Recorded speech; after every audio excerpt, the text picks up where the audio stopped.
And welcome to the latest episode of Nerds Amalgamated. I'm Buck, and with me tonight I have the Professor. Hello. How you going? Feeling kind of dead. I've had a rather nasty respiratory infection, so if I just drop dead halfway through this, just finish up without me. Okay, not a problem. We'll do that. If you do, can I have your computer? No, my sister's already laid dibs on that. Well, that's fair enough. If it was your brother, I'd say, nah, screw him. I'll take it. Your sister's nice, so I'll let her keep it. The other chook you heard cuck away in the background there is the DJ. Hey, guys. Oh, that doesn't sound creepy at all. Say, buck, buck, buck. I think he was going for the Mr. Smooth routine there. I'm kind of scared to ask him. Fine line between smooth and serial killer. I'm scared to ask him how he's going now. Oh, I'm so jealous that you start with the professor most of the time now. Yeah. we apologise, folks. We're going to get him a writer for his own jokes. Yes, that's just... it's getting creepy. You're not doing a single white female thing on me, are you, where you're trying to copy me? No. I hope not. But other words, yeah, I'm going good. Just uni assignments piling on, and... You sure you're not doing that thing from White Chicks? He already asked that same question. Are you sure? He's asked you if you're sure, that's all. No, I'm not doing anything from White Chicks. I haven't even seen that movie. Single white female, it's called, not White Chicks. I've never seen any of those two movies. White Chicks is a really bad comedy about a couple of black guys who go undercover as rich white girls to catch a drug dealer or something. I've only seen half of it. Why? Yeah, What? I haven't even seen that much. It was looking kind of dodgy. It was a bad movies night, so that's my excuse. But moving along before we get into trouble, more than normal. First up, we've got game developers' studios being cheap prostitutes for the Chinese government. We're not in trouble then, we are now. Well, I found a post on Reddit a couple of days ago from players of a game called Second Galaxy, which is a mobile game. Looks a bit like a knockoff of the game Eve, and it turns out that's a Chinese game. It's quite popular over there, and the developers have been going through censoring like guild names and stuff that refer to the Hong Kong protests at the moment. And I thought, well, it's a Chinese company, that's to be expected. But then I found in the comments of that, World of Warcraft has implemented as part of their profanity filter worldwide, a ban on a bunch of phrases related to the Hong Kong protests. So they're not like, would have had the option to just block it in the Chinese client and work out a deal on how to do that with NetEase, who are their Chinese publishers. But they decided the whole world can't talk about Hong Kong. So does that mean if we're talking about Hong Kong, we're going to be censored, or they're going to pay us money to not talk about Hong Kong? It's China, so they probably charge us for the bullet they used to kill us. Fair enough. Was it $1 million per bullet? I vaguely remember reading 80 cents, but that was years ago, so inflation and all that. But having said that, though, if it is $1 million to shoot you per bullet, Professor, can you loan me 20 million? I honestly wouldn't blame you. Not to kill him, just maim and injure. What have I done to you? Oh, what have I done to you, Buck? What have I done to you? That's all in the name of science. Really? Really? In the name of science? And what's the hypothesis? No. It's not to review a hypothesis. It's to examine the effects that shooting you in particular ways has. It's a clinical study. Yes. It's to study the damage and impact. I'm not buying that at all.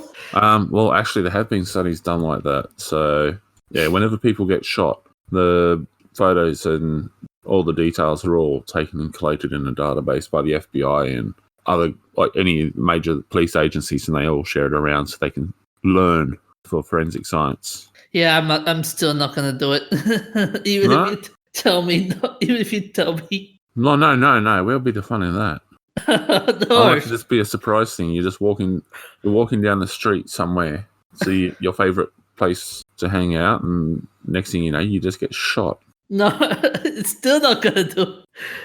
I don't think he likes this. Well. Anyway, so we're definitely in trouble with China now. So apart from World of Warcraft, is anyone else jumping on board? Well, according to the comments on the page, Call of Duty Mobile and PUBG Mobile, it looks like basically any game that's from a major publisher and published in China is getting this sort of request. And since the only way to publish in China effectively is to go through NetEase or Tencent or another Chinese publisher, things haven't, like, it's a hard argument to battle against that. Mm-hmm. There was also a game from a couple of months ago that's just come to mind. I don't remember the title, but it got censored and removed from Steam because it had the infamous Winnie the Pooh references in it. The ones where Xi Jinping is compared to Winnie the Pooh. I was trying to work out how anyone could have anything against Winnie the Pooh. Like, seriously. No, they just use him as a stand-in for their president. Can we have Winnie the Pooh as a stand-in for our Prime Minister? Yeah, here we go. The game is Devotion. Yep. And they pulled it from Steam after an outcry from Chinese players. Which is the interesting part from what I've heard from the Chinese side of these protests is that the Chinese think that the Hong Kongers are just arrogant and overly, like, basically they think they're up themselves rich people who don't want to toe the line and follow the government rules. So, in other words, if you work hard and want to build a life and live free, you're a bad person. Yeah. And just to link back, there was the ruckus that kicked off at University of Queensland a month or two ago, where there was a bunch of protesters from Hong Kong who were studying there, having a peaceful protest, and they were attacked by a group of ultra-nationalists. Yes, I remember seeing that. And the Chinese shills were out in force that day, posting on every article about how bad the Hong Kongers are. I will say this, in this case, doing that, it's kind of like you're damned if you do and you're damned if you don't. Like, if you do it, if you do these type of things, you'll be labeled a sellout. If you don't do these type of things, you'll be labeled an outcast or maybe blacklisted in the games industry. No, you don't be blacklisted from China, which, to be fair, is 1 billion people, so it's a huge market. Yeah, but the Chinese market is such a powerful market, though. I mean, even if you if you do something very horrible in China, it could have reverberations. Like if you sign up for a games design job in America. I really doubt it would go that deep. I could see maybe having trouble getting a publishing deal with Blizzard or Activision or some of the big ones who are bending over for this, but I don't think an individual would be that heavily targeted. But then this is China, so who knows? They can't really target the individual on that level. And most of the Americans wouldn't really, most American publishers wouldn't care about it to that extent because it's not their decision individually, it's the company's decision. Yeah, I think it would only come into play if it was someone who expected to be able to publish in China. If they found out that you were blacklisted from the Chinese market, they might have something to say there. So, in other words, someone like Tencent or NetEase. Although it's funny, it's banned on PUBG, but PUBG is banned in China, isn't it? Yes, they did. They did restrict it for a little while. Presumably they sorted that out. Okay. Yeah. In terms of companies, though, that sucks, man. You're faced with impossible choices like these. Yeah. Well, I reckon, honestly, most of the companies could have just said, "Look, fine, screw you. Your people just won't get our products, or they will, but just not through you, just without you being able to control it, and therefore we'll put more propaganda against you." That's the other problem. The Chinese are really big into pirating a game, translating it into Chinese, and then releasing it as original work. I know some developers from Brisbane who have had that happen to them because they weren't able to negotiate a release in China. Either they chose not to or couldn't get the attention of a publisher. And they found out that a few months later, their game was on the Chinese store in Chinese, and they weren't making any money from it. Yeah, it's the Oh, same. well, just return the favor if they're not respecting copyright. Just return the favor. Start pirating their games. Like it's as I was saying, in terms of pirating though, it would suck on the companies in a sense. Like, you know how we always hear reports of like, pirating impacts the company in terms of productivity and labor and whatnot. Yeah, so if really, pirating only affects profit, because if you, especially with digital distribution, it costs you almost nothing to publish your game these days. So really, if someone cracks your game and releases it on a torrent site, you're not losing money from like having your CDs stolen off the shelves or something. You're just losing the profit that you would get from someone buying a copy. Or actually not only buying the license. Yeah.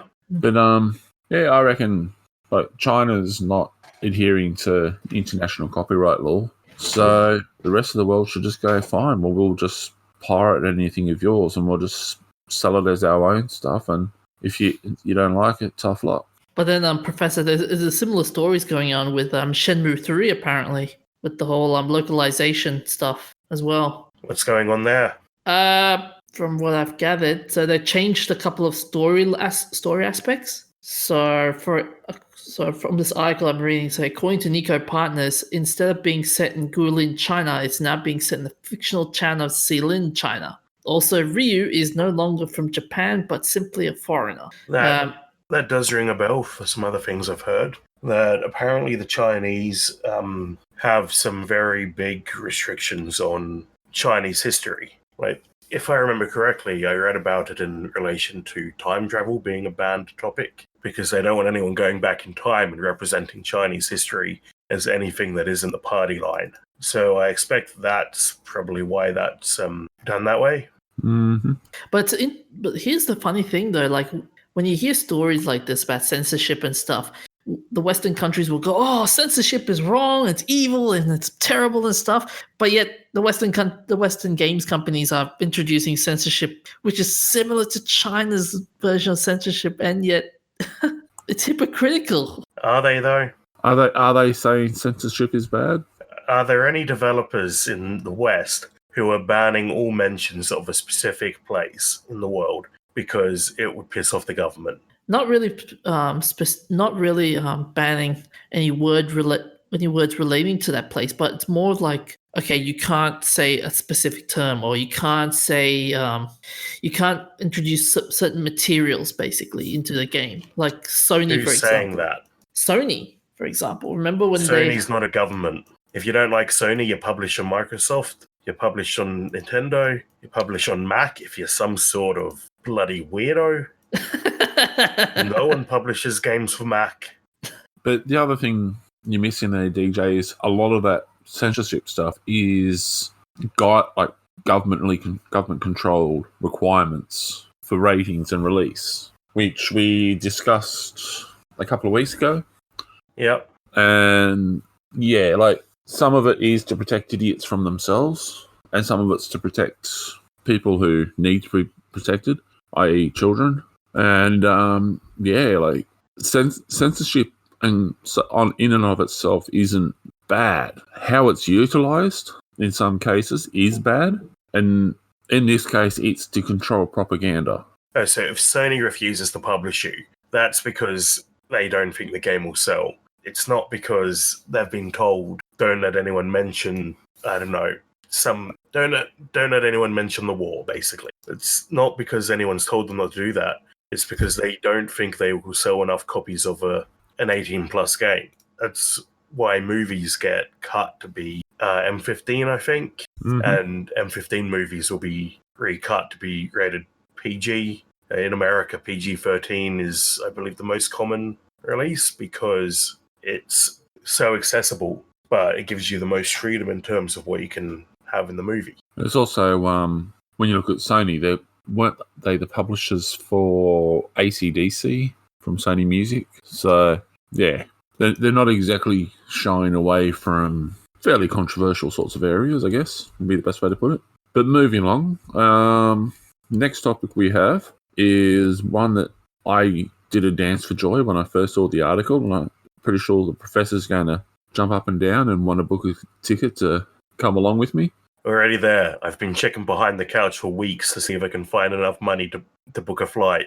We are talking fake gravity, a supersized basketball inside the Space Hotel experience. Now, when we say space, we mean outer space, not just someone who's spaced out on drugs or something like that. So, yeah, space hotels have long been in the world of make-believe and science fiction, but NASA's announced that it will open the International Space Station to tourists as early as 2020. So we have a Houston-based startup called Orion Span, which is proposing a 4-guest space hotel called Aurora Station that would open in 2022. So it's only 4 guests. It's only a B&B, not a hotel. But I'm happy to help be the janitor for cleaning, just so I can live up there. What about this other one, though, Buck? The Von Braun station. The Von Braun, 100 guests. Yes, I'm looking at this. Oh, no. Oh, the Werner Von Braun, which is... Yes, named after the father of rocket science. Yes. And it looks just like Space Station 5 from 2001, A Space Odyssey. Yes. Honestly, I'm looking through all these proposals. I'm loving these. I'm loving the idea. Like seriously, I just want to get up there. Someone make it happen. I will go out on a limb here and offer the services of Nerds Amalgamated to broadcast from your hotel on its opening day to help spread the word and publicize it for you. I'm sure they'll say yes. I mean, us compared to all of the people with millions and billions of subscribers, of course they'll pick us. Well, see, that's the thing. That's the marketing genius of it. We're not the jaded, oh, I've learned this. We would be jumping up and down with excitement and joy and really appreciate it. The people with millions and millions of subscribers are going to be blasé, whereas we would appreciate it. And let's face it, we'd get millions and millions of subscribers at that point. But, yeah, the Orion Span, a 12-day stay aboard the Aurora Station, is going to run at $9.5 million. That's transportation included. I'm going to need to check behind a few more couches. So... How much is it again, Buck? $9.5 million. Oh, per night, hey? No. For a 12-day stay. $35,000 a night. Oh, man. Well, actually, $35,000 per night is on the International Space Station, sorry. Well, they can genuinely say they're the only million-star hotel. Well, billion star. One could say it's the best Airbnb. There's no Airbnb. Hey, you can definitely work on your suntan. Oh. But, yeah, like, just all the different bits and pieces. Like, if you're visiting the Von Braun station and you stay for a week or two, that would be amazing. But the thing that I'm loving is the fact that crew members would be likely to be spending 6 months in orbit before returning to Earth. So you hear about, those jobs. I've got to go make a call to apply for space IT. Yeah, that's what I'm just thinking. Like you hear, how they have those fly-in, fly-out jobs for the mines, where it's 2 weeks on, 1 week off, or whatever. Yeah, six months on, 3 months off. I could be up for that. So, just a correction there, Buck. The Orion Span is $9.5 million for 12 days on board Aurora.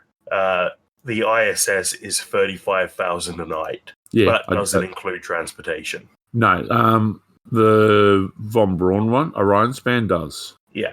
Yeah, that's what I said. Yeah, it's 12 days stay aboard that is 9.5 with transportation. Okay, and $35 a night is the ISS. But you got to walk there. Or hitch a ride somehow. That's going to be interesting. I wonder. Just grab onto the side of a rocket like Space Bat. Do you guys remember Space Bat? Vaguely. A bat grabbed onto the side of the space shuttle just before takeoff. Nope. It probably died though. Poor bat. I wonder. I bet you that 9.5 million must include like so many rigorous tests just to see if you're capable of going to space and whatnot. Well, you got to pass certain physicals to survive the transportation because you're going through such high levels of G-force. But hey, the more that this sort of stuff is happening and operating, the better that the delivery processes will be to get us up there, i.e. a space elevator to a suborbital platform. So, yes. You know what's going to be the other interesting part with this concept? I wonder how many hotel companies are going to fight over this now. Like, can you imagine Hilton and Shangri-La, the Hilton, fighting over this? Well, in 2001, it was a Hilton on board Space Station 5. Mm-hmm. And although Hilton, you would take TAA to space, and there's no more TAA, so we're going to have to find a replacement. And there's and Hilton is actually owned by somebody else that's not actually owned by themselves anymore. That makes sense. They were bought out a long time ago. The other thing that's going to concern me when it comes to this type of hotels and stuff is the whole part of space disasters and meteor storms, and how are they going to protect themselves, basically. They don't really need to. All the other satellites and space stations that have been up there just carry a few fairly weak engines and use them to adjust altitude if there's anything in the way. Mm-hmm. But space is big. You're not that likely to run into anything. Yep. And the other thing is like as I was saying before about being part of the janitorial service, they've got in part of the article here, astronauts accept that every tiny piece of debris could cause severe damage to a spacecraft, but they're quite happy to generate shielding with heavier material on the sides of the spaceship and steer it out of the way, but also have people actually go and retrieve some of the stuff. So, spacewalk.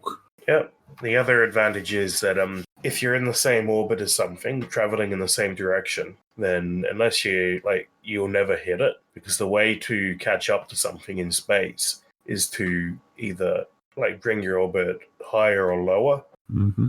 So I think it's pretty much a non-issue.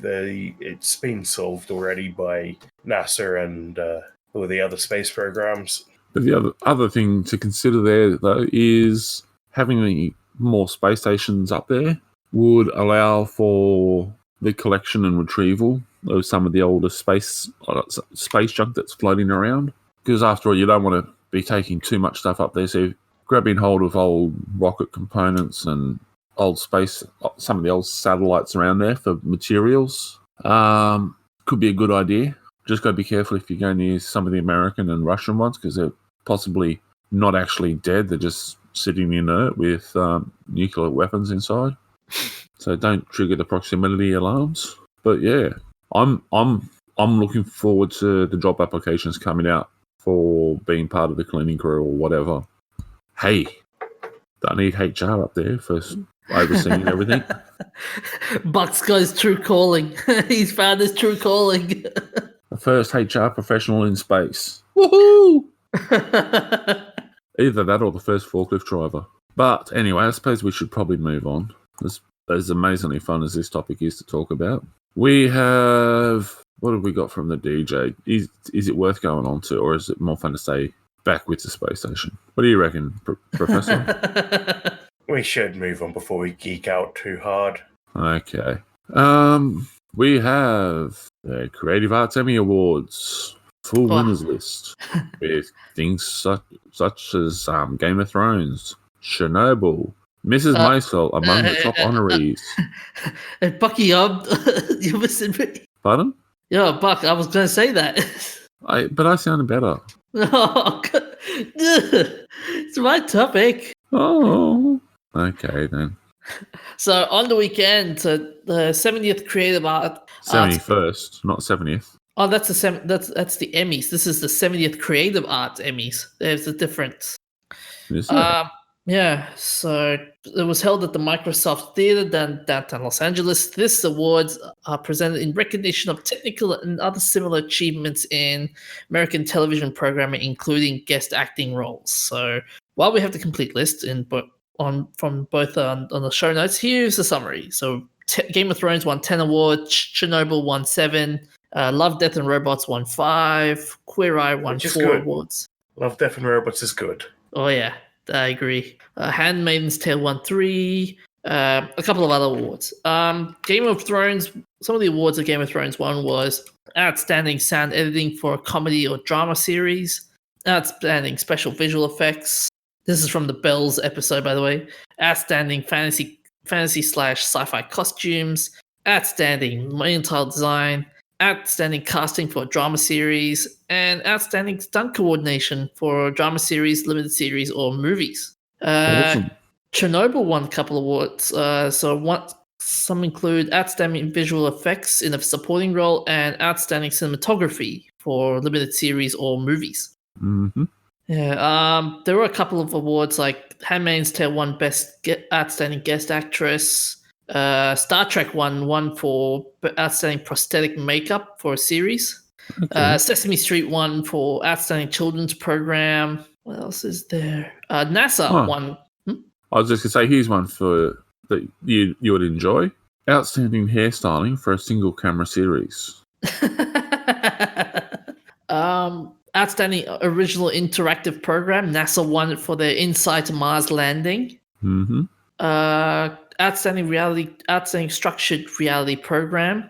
Queer Eye. What else? Here we go. Outstanding Short Form Animated Program. Love, Death, and Robots. Guess which episode was it, Professor? It was The Witness. Yeah, it was I've the already one. read the article. But you know what? It's all got fantastic animation. Actually, I really liked the animation in Ice Age. Mm-hmm. It's an episode where these people find an entire civilization in their fridge. Yeah, it's really nice animation of them looking in on the development of society.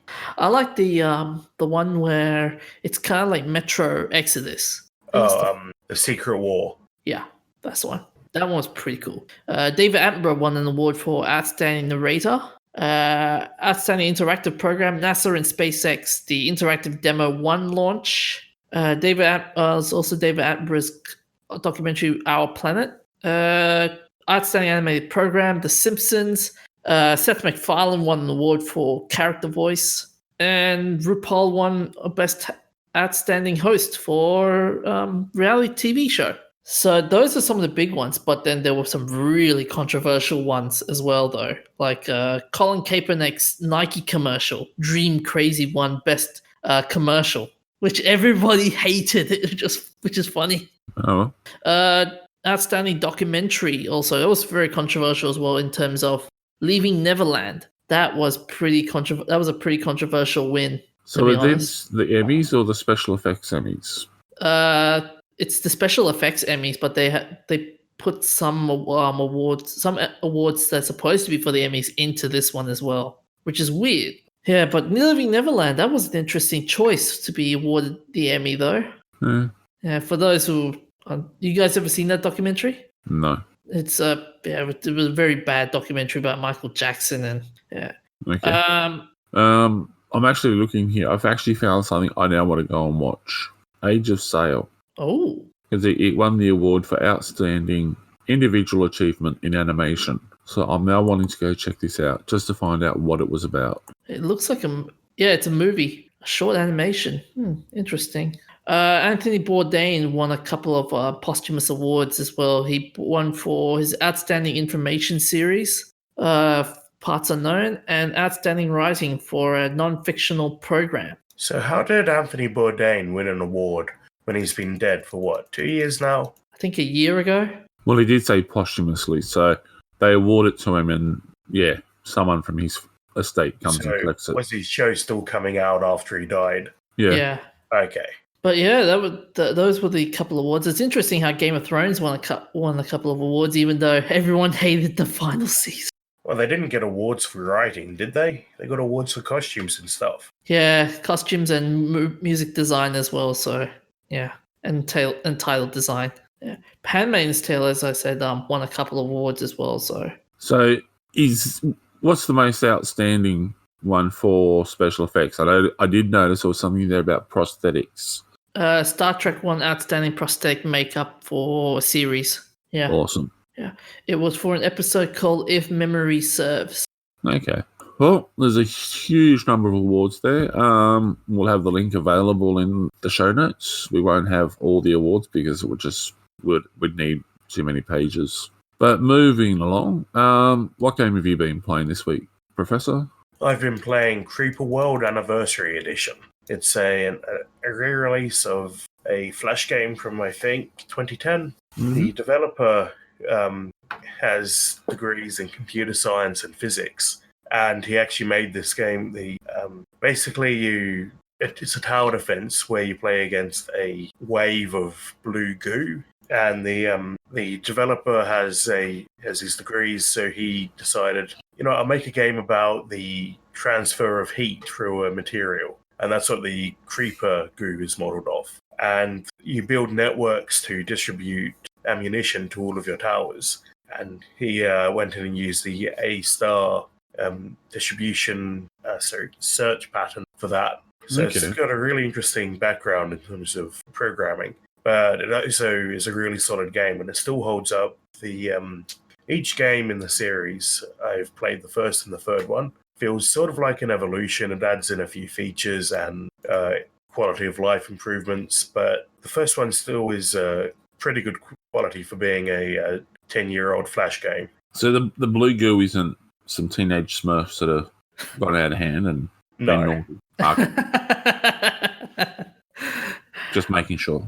Those teenagers are like these days. I'm actually looking at some of the pictures here on Steam, and it's actually a really cool looking game. What's the biggest flaw you've encountered in this game, Professor? Probably just quality of life stuff that you have to manually move each item individually. In the later games, you get a drag to select. Mm-hmm. And can you actually reclaim some areas that have been infected by the blue goo? Yes, you can. Each mission is finished by powering up totems, which are in the screenshots the green resource tiles, and you can, if you have enough firepower, completely close off a creeper spawner. Mm-hmm. Okay. That's to say, it's looking pretty cool. Yeah, I really enjoy it. So how many nerdy beanies would you give it out of 5? Nerdy whats? Nerdy beanies. Because we've got to keep our heads warm, especially for those of us who are going bored like the DJ. I reckon it's pretty solid. Probably 8 out of 10. 8 out of 10? Yeah. I think the quality of life improvements in Creeper World 3 really make it 9 out of 10, but knowing the background and the mechanics behind it, it's still a really solid game. Awesome. So what game have you been playing, DJ? I've been playing Warframe. And how has that been going? This is the ninja one, isn't it? Yeah. It's been interesting. I've finished the quest. Trying to get the device off my leg. So for those who haven't played Warframe, it's basically in the early start of the game, the device attached to your leg, and it affects you in some ways. And then so I'm now going to be entering the boss challenge now. So It's going to be fun. My biggest flaw with this game, though, is this game is primarily made for consoles, and they moved it. And when you're playing on PC, it's very hard to control it on keyboard. Okay. So that's my biggest drawback with this, because on one hand you got to use the mouse to just look around, but then you have to at the same time try and attack or try to press all the buttons to just attack, and it's just frustrating. So yeah, that's my biggest drawback this game. Okay. So how many nerdy beanies will you give it? Ooh, might be a tough one, but I would say 6. You're gonna say 6? 6, yeah. There are some room for improvement, but yeah. Okay. Have you been going Tenchu Stealth Assassin style attack? Yeah, I've been going through his Tenchu style, but then recently I bought myself a pistol, so I'm just going to go, yep, screw the kunai, I'm going to go with the gun. Okay. Get with the times. Fair enough. So you're going more Assassin's Creed, you're going loud. Oh, yeah. Okay, fair enough. I've been playing the Orville fan experience still. I figured out how to actually take control of the ship and start flying, although I don't have quantum drive. I found my way to the shuttle bay, and I can open the bay door, but I can't actually take control of the shuttle and fly outside the ship, unfortunately. There's so many. You can see that like there's lots of doors there that at the moment are locked, but I can see that they're going to become unlocked the more that they work on it. So I found Mortis's room as well as the captain's cabin and so forth. What's your biggest flaw in this VR experience? Nothing really. It's very jerky with how it's operating. Where it's just, and some of the controls are limited, but because it's still only in the early stages of being released and being developed, I'm not expecting it to be 100% polished. And yeah, for those who want to, if you go check it out, if you go onto the bridge and you go over to the right-hand side, which is the engineering console, there's actually a button there that you can push, which turns the entire ship into party mode. So you have flashing lights like it's in a disco. Is it similar to like the flashing lights we saw at Thor Ragnarok a while back? I don't know what you're talking about. In the Thor the Ragnarok the movie when they were having that spaceship chase and Thor and Banner were in the spaceship that was for the Grandmaster and it's the party ship and Banner is flying the ship and he goes, there's no weapons in this, and he sees this fireworks symbol, he presses the button, it's like it comes up with the Grandmaster saying it's my birthday, launches fireworks. I'm going, that is such a funny moment, and yet it's random at the same time. Get out of here, hippie. And no, this is not a paid commercial spot for Marvel, for those who are wondering. I keep saying you, I'm not paid by Marvel.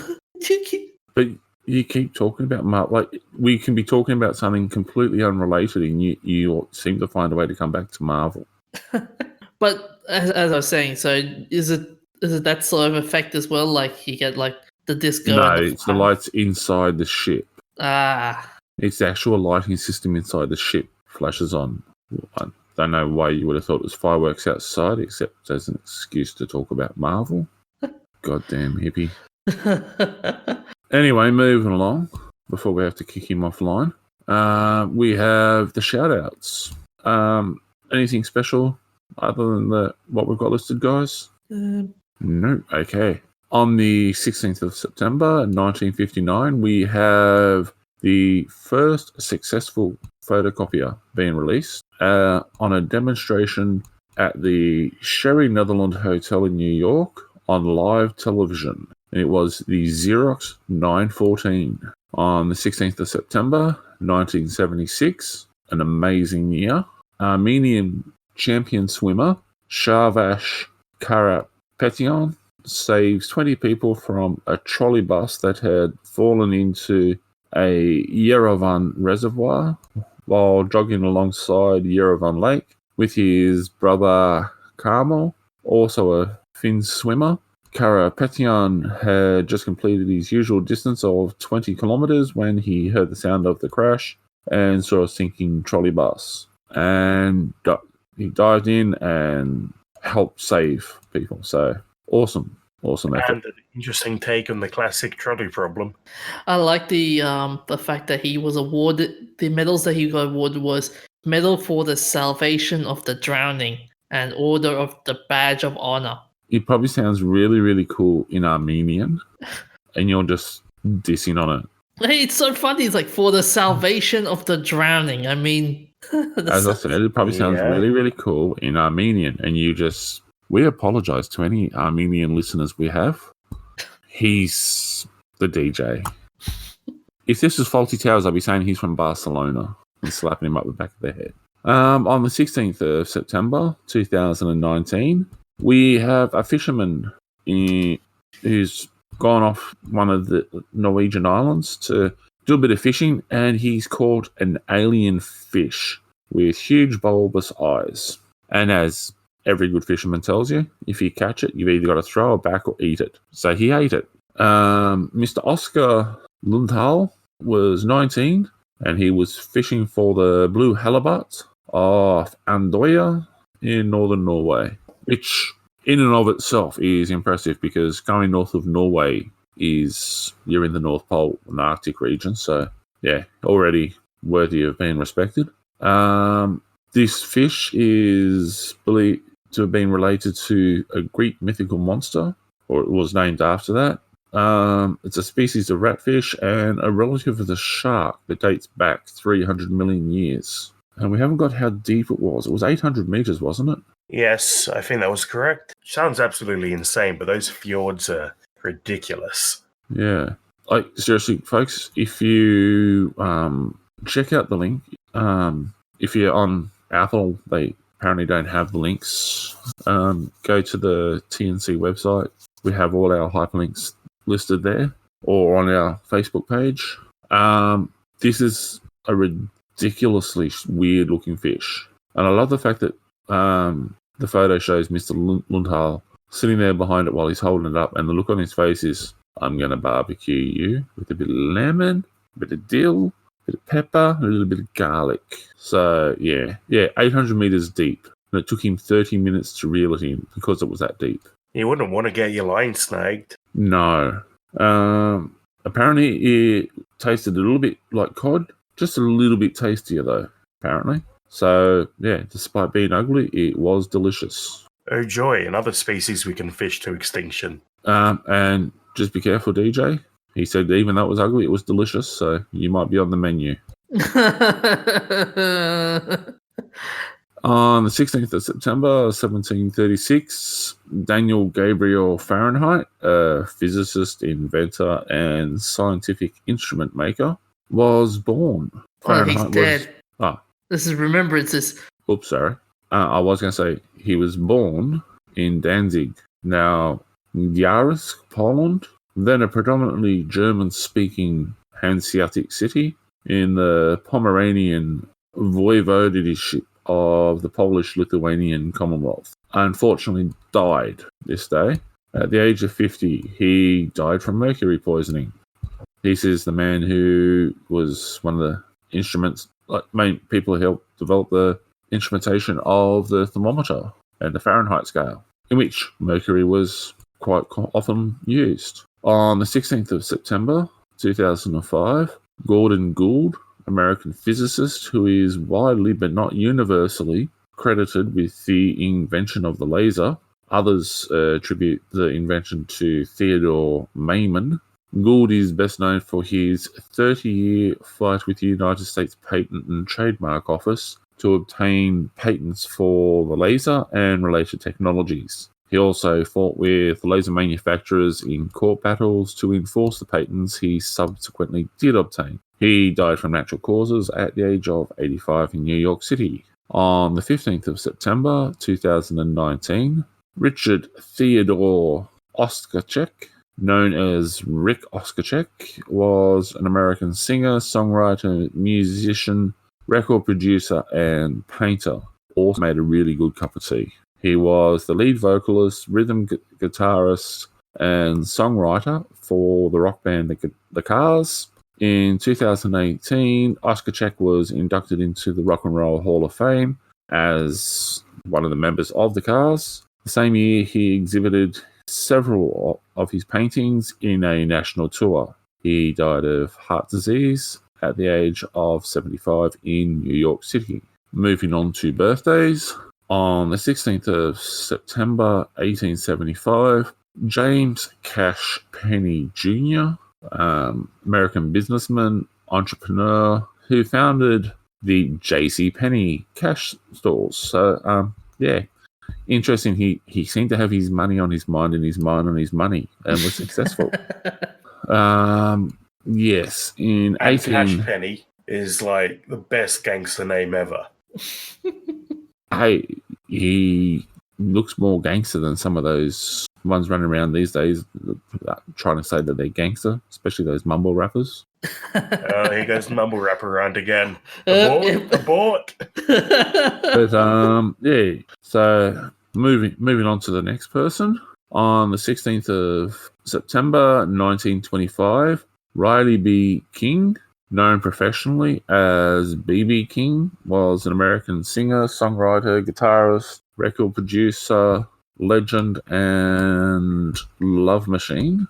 King introduced a sophisticated style of soloing based on fluid string bending and shimmering vibrato that influenced many later electric blues guitarists. King was inducted into the Rock and Roll Hall of Fame in 1987 and is one of the most influential blues musicians of all time, earning the nickname the King of the Blues, and is considered one of the three kings of the blues guitar, along with Albert and Freddie King. King performed tirelessly throughout his musical career, appearing on average at more than 200 concerts per year into his 70s. In 1956 alone, he appeared at 342 shows. He was born in Itabena, Mississippi. So, yes, I am a fan, in case anyone didn't pick that up. Sorry. 16th of September 1956, David Seth Kotkin, known professionally as David Copperfield, American magician, described by Forbes as the most commercially successful magician in history, was born in Metuchen, New Jersey. So now we know how he learned how to make bodies disappear. On the 16th of September 1960, Danny John Jules, British actor, singer, and dancer. He played Cat in the absolutely awesome and legendary sci-fi comedy series Red Dwarf, and policeman Dwayne Myers in the crime drama Death in Paradise. He was also a protagonist in the hit CBBC children's spy drama Am I High? He was born in Paddington, London. So, for those who don't know London, no, it isn't just a train station on the Monopoly board. On the 16th of September 1963, The Outer Limits first aired on ABC. The series is often compared to The Twilight Zone, but with a greater emphasis on science fiction stories rather than stories of fantasy or the supernatural matters. The Outer Limits is an anthology of self-contained episodes, sometimes with a plot twist at the end. That's one heck of an event of interest. Yep. On the 16th of September 1979, 8 people escaped from East Germany to the West in a homemade hot air balloon. The plot to accomplish this was carried out over a period of 1.5 years, including an unsuccessful attempt, 3 different balloons, and various modifications until the successful escape occurred. And it's a bloody amazing story. This is what they could make a TV series out of, instead of putting some of those reality TV programs out there. Well, yeah, just a whole anthology of the different plots to get over the wall. Yeah. And then if you want to make a reality TV series, make it so that people have to try and do this in real life and copy it. Yeah, the Mythbusters reenacted the escape from Alcatraz. Yeah. So just get someone like them to come and escape from Berlin. But make it so you got teams. Oh no! Make it more dramatic. Like make it include life and death situation, like escape from North Korea or something like that. For the people in the North Korean intelligence service, that was the DJ who was dissing your country, not the rest of the nerds. The DJ, the funny-looking one. On the 17th of September 1978, Battlestar Galactica first aired its 148-minute pilot episode on ABC, starring Lorne Greene. You would have hated to have been him in school, wouldn't you, when they say the surname first? Green, Lorne. Yes. I'm pretty sure he never would have heard that before. Yes. I think we should probably just run away and hide now, because that was pretty abysmal, even for me. And I think that's actually the end of the show. I haven't missed anything, have I? No, I don't think so. No. Oh. Have I insulted everyone I'm supposed to insult? I noticed the professor's gone very quiet. I think he's been sick. Just trying not to die. Okay. Alrighty, well, where can they find us, DJ? They can find us on Facebook, on Twitter at namalgamated, iTunes, Spotify, Stitcher, If they have any inquiries, they can email us at nerds.amalgamated@gmail.com, or they can also find us at the That's Not Canon website, where we've got an archive of our old episodes and merchandise. Awesome. I have to say I still love my travel mug that I purchased, and it looks really, really cool.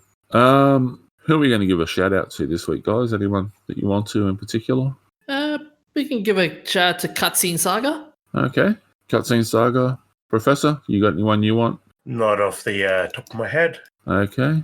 I'm going to give a shout out to one of our new sister programs. Imogen and Harrison Predict the Future. Haven't listened to it myself, but hey, go check them out. Let us know what you think. They're available on Spotify and also the That's Not Canon website. Alrighty, that's the end for another week. So remember, look out for yourselves, take care of each other, and stay hydrated. And I'll see you next week if I survive. If he doesn't, we will figure something out. See you guys.